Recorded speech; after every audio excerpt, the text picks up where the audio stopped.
Good morning, guys. I don't know if you can see, but it's snowing. Very, very light, very fine snow.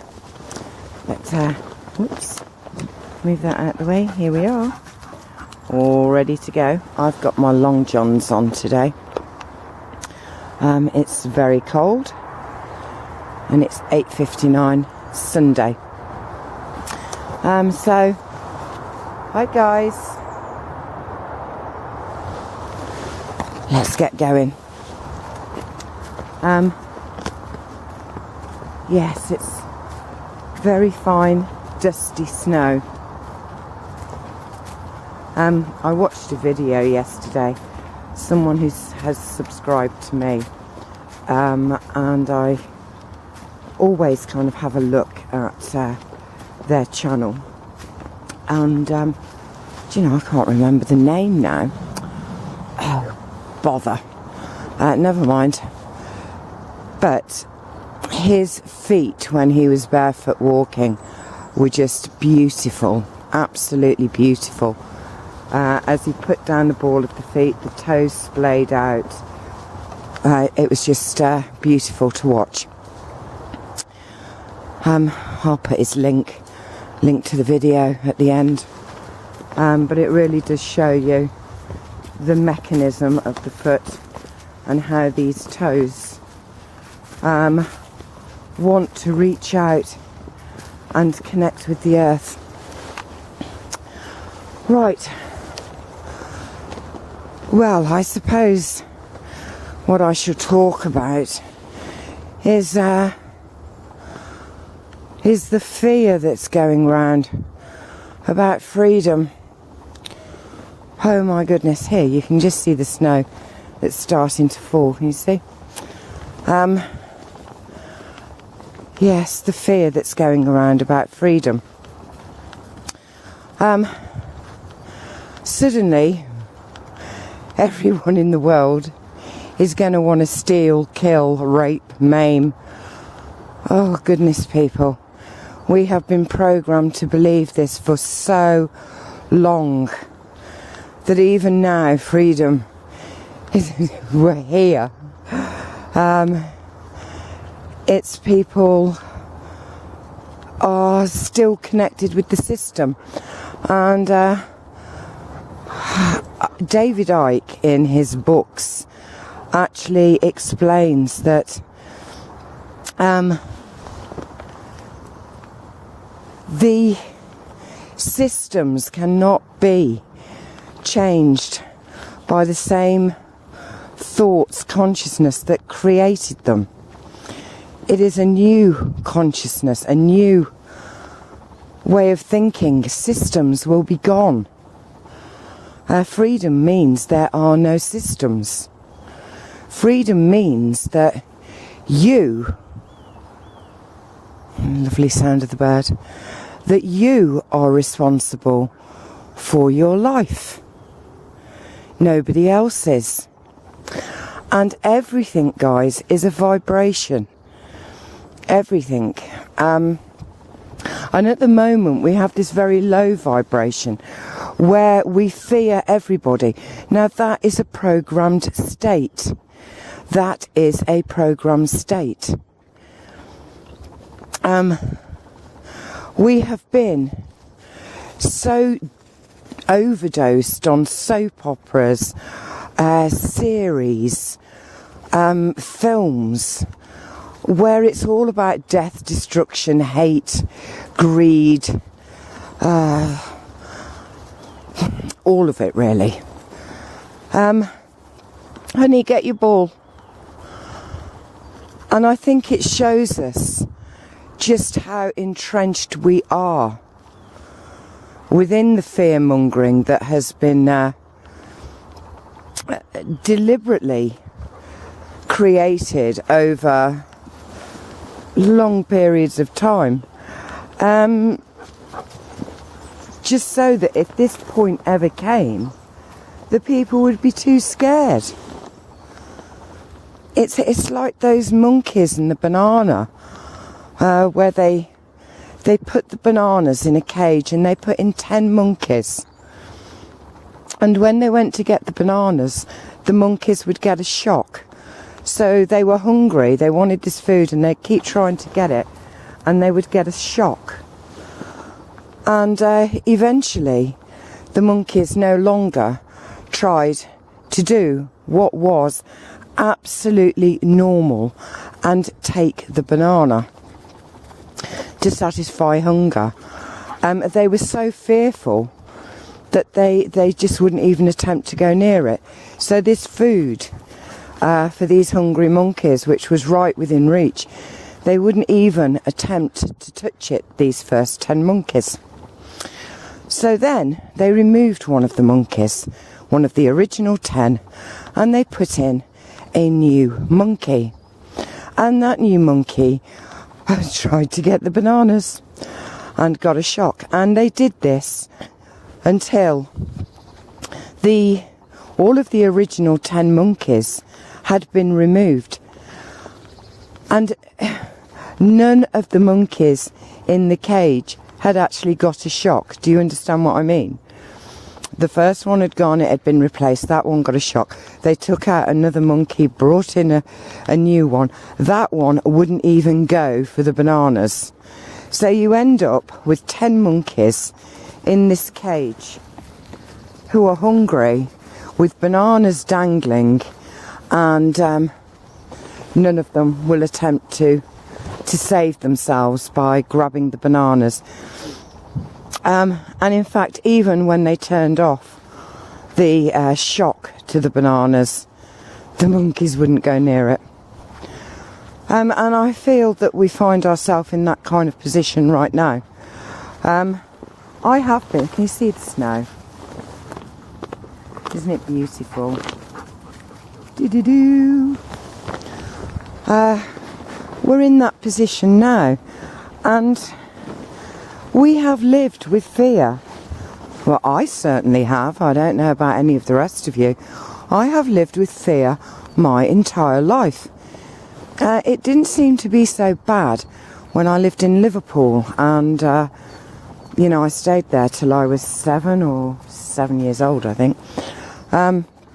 It wasn't so bad there. Maybe because it was a very tight community, very poor community.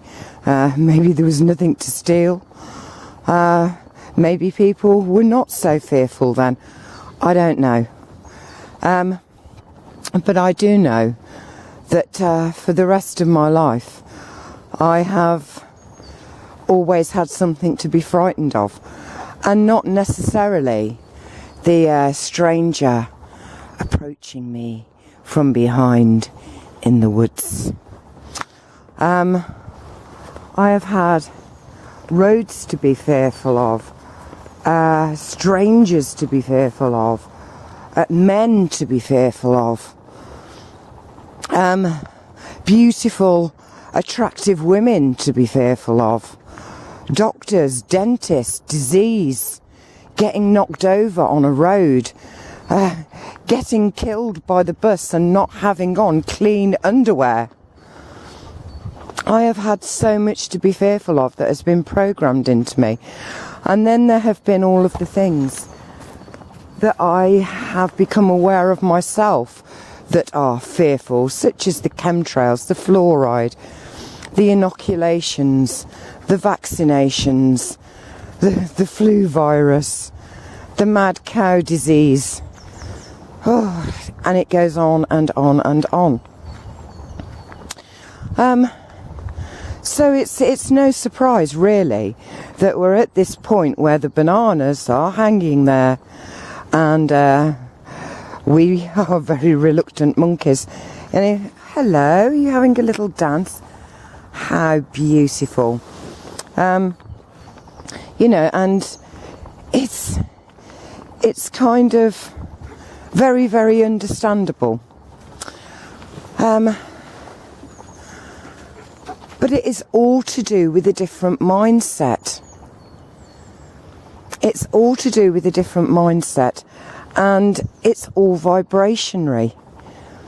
When you look into how we receive information, we're like an antenna, and it all comes to us on vibration. And they have been messing with the world's vibrations, the they people. You know, I mean, we're not daft, we're not stupid, we're aware of this. And the vibration is going to change. It has to change. If it doesn't change, nothing will change. And it is up to us to start to alter our own vibration by removing fears. Fear is a vibration. Love is a vibration. And I think, as I said the other day, the snowball effect will actually start to, as this vibration changes, and even the Earth's vibration changes. Oh, squishy mud. We will begin to resonate ourselves at that vibration. We cannot live within systems anymore. Real freedom means there are no systems. I mean, people are saying, what about schools?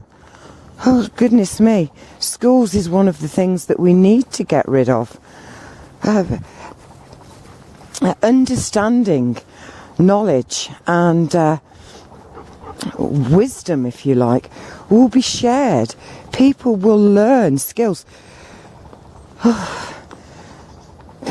There were so many subjects that I learnt at school that, in all honesty, meant nothing to me because they were so separated from me.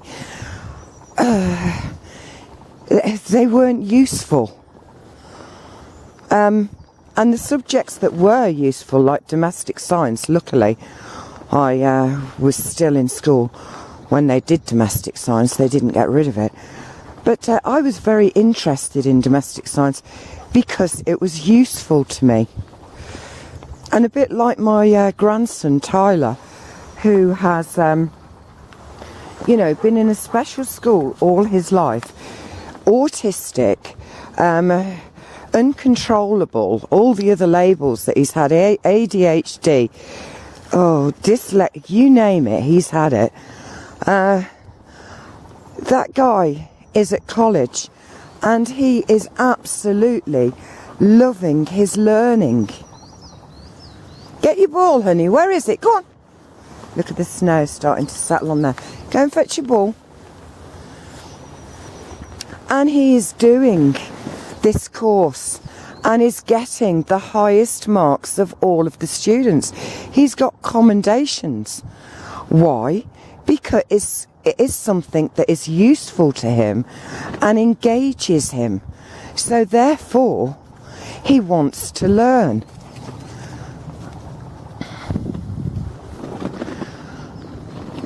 I don't think there will be a need for schools for each child to be taught exactly the same information, maybe. We are all different. We all have unlimited potential. We can all be what we want to be, and that can change from one moment to the next. We don't need some kind of rigid school timetable. And I think it's almost like the transition period is always going to be the worst. When people are still believing that the things that their home is full of are important. It won't remain like that. There will be no use for the huge house with the swimming pool and all of that. There just won't be any use for it because you are going to be responsible for it. That means you need to go and collect the fuel for it or keep it warm or whatever. Eventually, we are going to come full circle, guys, and we will be once again in the Garden of Eden, naked, with nothing on our feet, and we will look back and we will see the Emperor's new clothes in reverse. We really will. We will think, oh my God, we used to do this and we used to do that, and you know. So I think fear breeds fear. And the best thing that tree's just so beautiful, isn't it? The best thing that people can do, we can do, is to look at the resources we've got and to free ourselves a little bit at a time. So why not start with your feet? Why not free your feet? Go and barefoot walk. Connect with the earth. Start in little baby steps to change the vibration. Once you connect with the earth, your own vibration begins to change, and that of the earth gets stronger. We are adding to her rather than taking from her. Start by doing little things. Free little parts of your mind and little parts of your body. And it's a bit like that snowball. Once you've got a handful of them, you know, you just need to give it some momentum and off you go. You know, and then that affects everybody else. I have noticed this in the few short days. I have noticed this. There is a difference. There are smiles. There are solutions to problems that people have had that I'm talking to, where they've just suddenly thought, you know, I thought I'd just do this instead. Do you understand what I mean, guys? It's happening, and there is nothing to be fearful about. All the fear is programmed.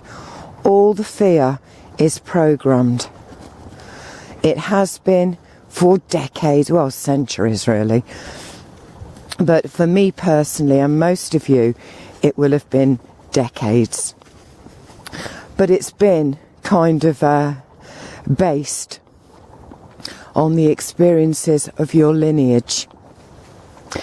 So I'm sure that there will be those who are in quite nice off positions right now, you know, in their homes aplenty, who are going to be thinking, oh my God, what if, what if, what if?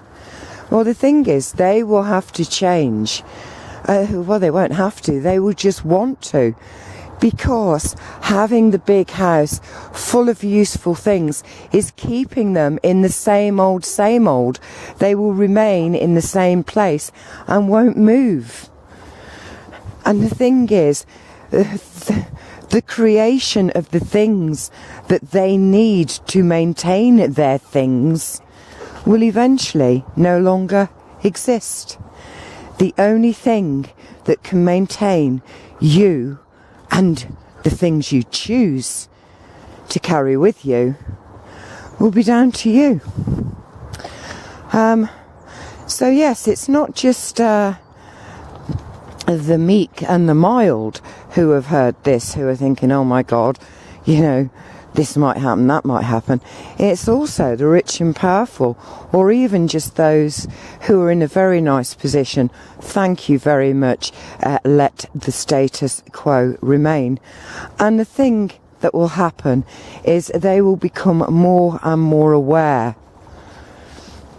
You know, we've had boxes on our heads for so long that we don't see the cruelty and the horror that has been taking place, and in not doing anything about it. Once we're aware and we do nothing about it, we may as well be condoning it. I will always remember seeing a film with Jodie, someone was it? She was in Silence of the Lambs when she grew up. But she was out, and she was raped by this man in the back room of a saloon. And I remember how the other guys that were there stood around jeering and cheering that person on, and even those who didn't jeer and cheer but just stood and watched or noticed and walked away were also sort of brought in and charged for encouraging the rape. And you know, at some point we all have to realise that we've had these boxes on our heads, but we have known what has been going on, and we have sat so fearful in our own little prisons, our own little open prison cells, thinking, oh, I'll go and do something different because I don't want to think about it, because there's nothing that I can do. And each of us really has to come to terms with that.